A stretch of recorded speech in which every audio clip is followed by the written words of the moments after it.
For 9 days, the FBI didn't say anything about who they were looking at. No suspects, no persons of interest, just a missing 84-year-old woman, blood on her front porch, and a family begging on camera for her safe return. Then the doorbell video came out. A masked person, holding a gun, wearing gloves, and carrying a backpack, standing on Nancy Guthrie's porch in the middle of the night. The video that Google said was gone. The video the FBI got from the leftover data of a disconnected Nest camera. But that video isn't the only thing that came out. Details from the FBI questioning Nancy's son-in-law have now leaked. And the timeline he gave the investigators brings up questions that nobody official wants to answer out loud. If you care about this case, you need to see what people have put together. Subscribe now because this investigation is moving fast and what happens next could change everything. Nancy Guthrie had lived in the Tucson area for more than 50 years. She raised 3 children there after moving to Arizona in the early 1970s with her husband Charles. Charles passed away in 1988 during a mining exploration trip in Mexico. Nancy was 84 years old and according to the Pima County Sheriff sharp as a tack. She had limited mobility and depended on daily medication for a heart condition that was managed by a pacemaker. Her daughter Savannah Guthrie became one of the most recognized faces in American broadcasting as the co-anchor of NBC's Today Show. Her other daughter Annie lived nearby in Tucson. Annie is married to Tommaso Caioni, an Italian-born teacher and poet who had been living in Arizona since 2006. On the evening of Saturday, January 31, 2026, Nancy called an Uber around 5:32 p.m. and rode to Annie's home in the Catalina foothills for a family dinner and game night. It was an ordinary Saturday, the kind Nancy had done dozens of times before. Hours later, when dinner wrapped up, it was Tommaso Caioni who drove Nancy the short distance back to her house.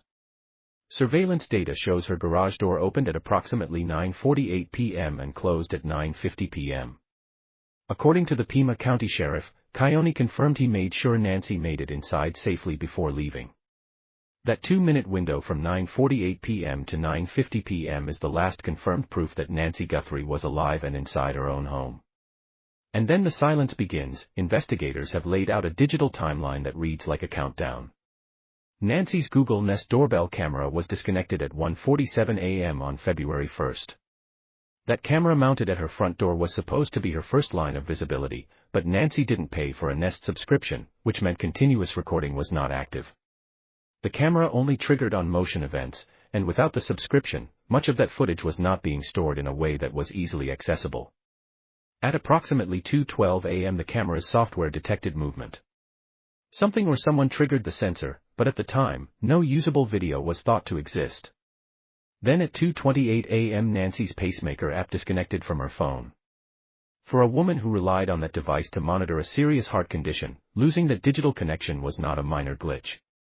It was a signal that something had gone terribly wrong inside that house. Between 9:50 p.m. and 2:28 a.m. roughly 4.5 hours passed. 4.5 hours where Nancy was presumably asleep in her bed while someone methodical, someone prepared, was moving toward her front door. Nancy didn't show up the next morning to watch a virtual church service with a friend. When family members went to check on her around noon on February 1st, they called 911. Deputies from the Pima County Sheriff's Department arrived at 12:15 p.m. What they found inside that house made them immediately shift from a welfare check to a crime investigation. Sheriff Chris Nanos chose his words carefully at the first press conference, but the meaning was clear. He said conditions inside the home were very concerning and inconsistent with a voluntary disappearance. Homicide investigators were brought in alongside search deputies. The home was sealed as a crime scene. Blood was found on the front porch. Media footage captured what appeared to be a trail near the front door. Forensic testing later confirmed the blood belonged to Nancy Guthrie. Personal items were missing from the residence. The Nest doorbell camera itself had been physically removed. The sheriff said directly that he did not believe Nancy left her home on her own. The evidence pointed to one conclusion. She had been taken and whoever took her had done something that required careful preparation. They came in the middle of the night during a window when an 84-year-old woman living alone would be at her most vulnerable. They targeted the camera. They knew what they were doing. Or at least they thought they did, but the person who disconnected that camera did not count on one thing. The FBI's ability to pull data from places most people assume are gone forever. For 10 days, investigators had almost nothing to show the public.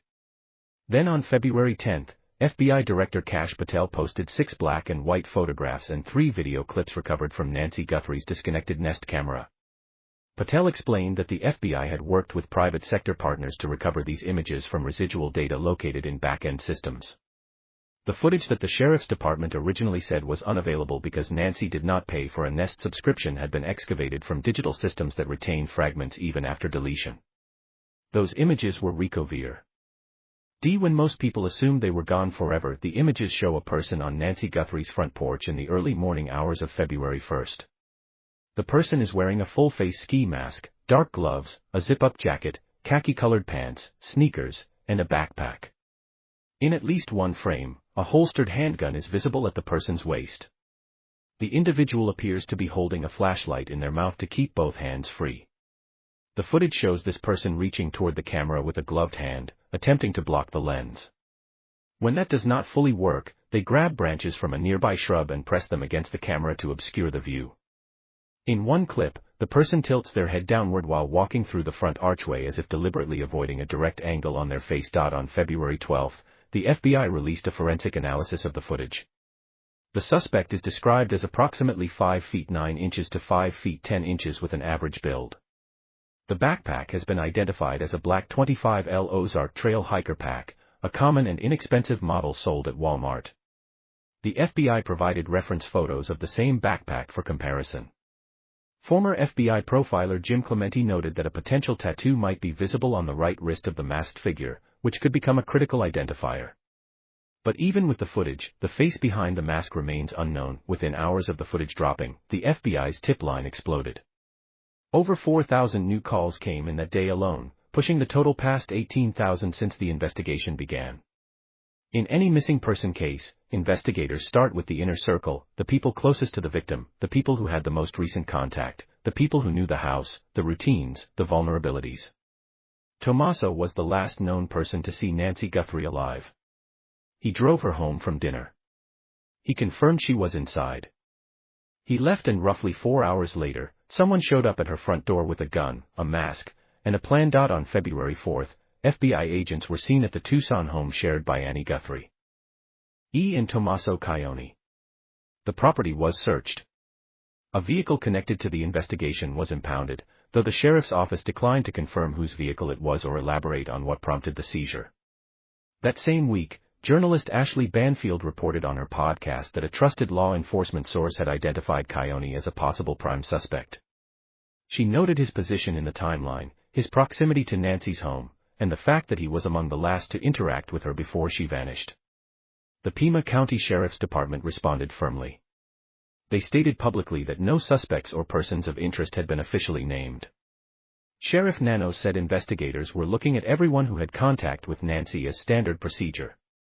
But he did not deny that family members had been interviewed. He did not deny the search of Annie's home, and he did not deny the vehicle seizure. Social media erupted. Annie Guthrie appeared to have privatized or deleted family photos from her Facebook page, including pictures of Caione. An unverified power of attorney document surfaced online, showing that Caione had given his wife durable power of attorney and named her as his agent for property matters. Legal experts cautioned that such documents are routine and not inherently suspicious, but the timing of their emergence fueled public speculation.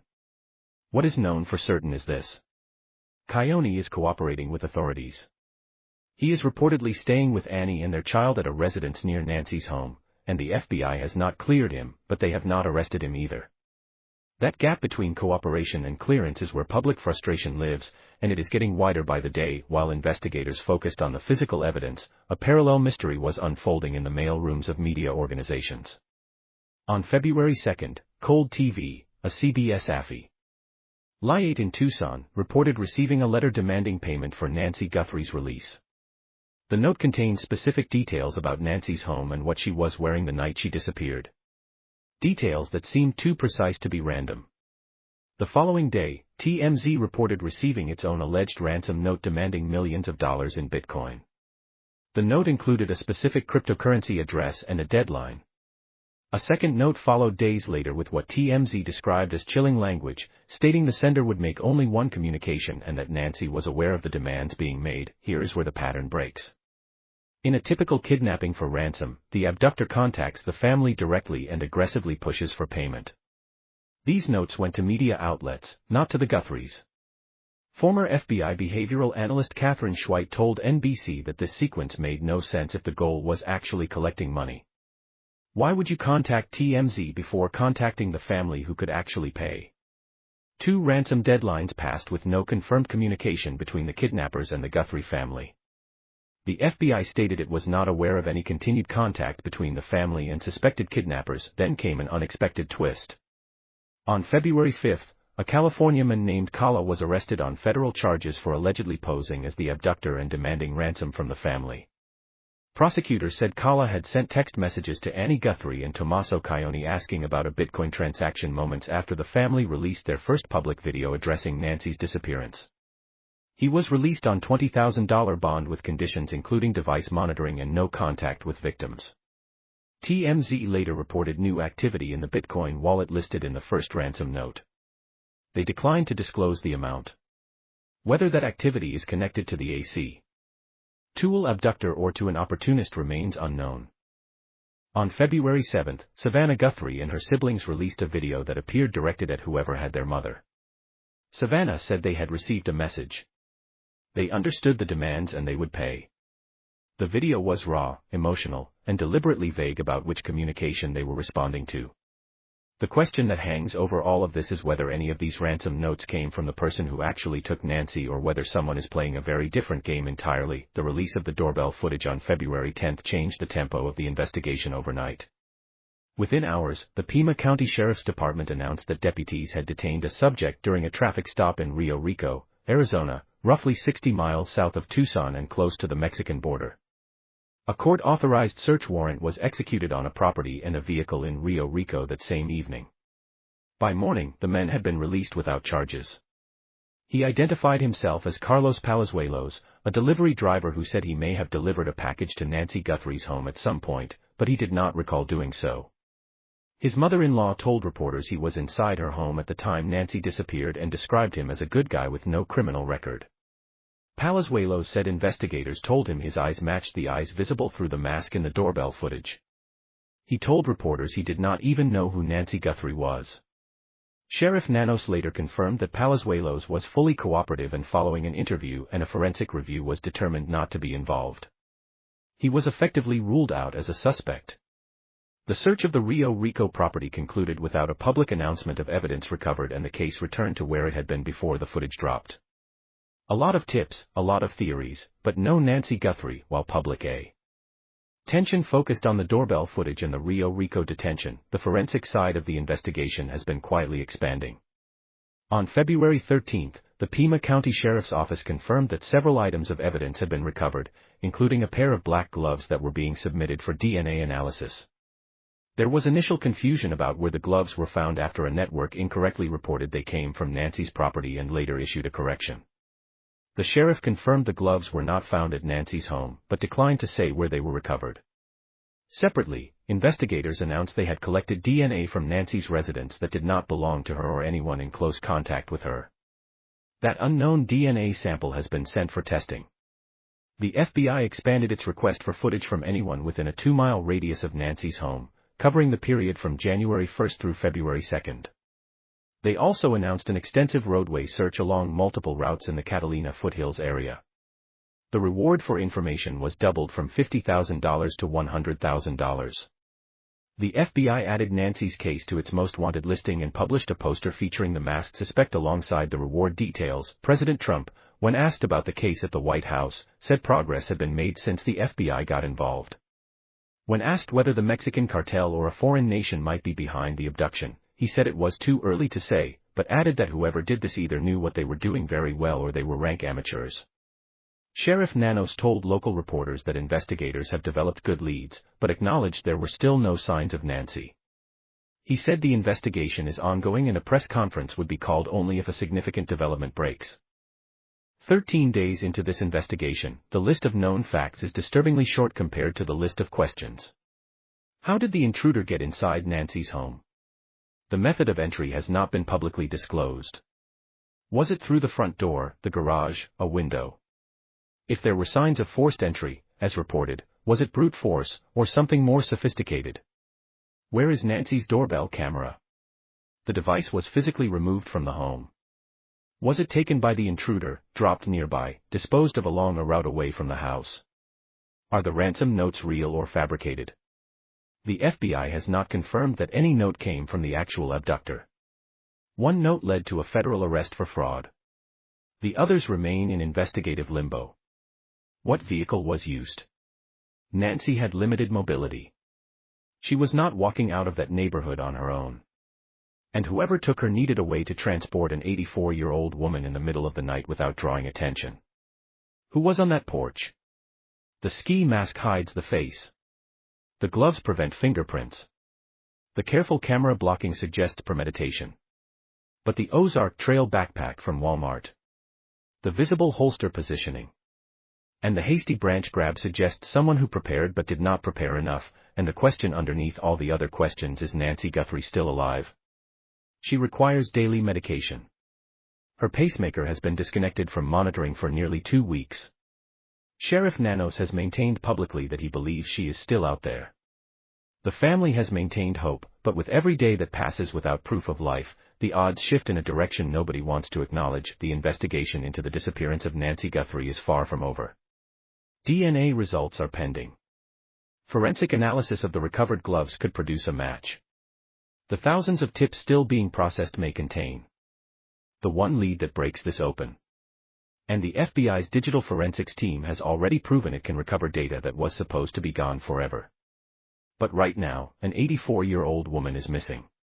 Her family is pleading on national television, and the person behind that ski mask is still unidentified. The answers are out there. Someone recognizes those eyes behind the mask. Someone knows what that backpack looked like before that night. Someone has a piece of information they might not even realize is important. If you have any information about this case, contact the FBI at 1-800-CALL-FBI. The reward now stands at $100,000. This case is evolving by the hour. Subscribe now so you do not miss the next development. When this breaks open, it is going to break fast.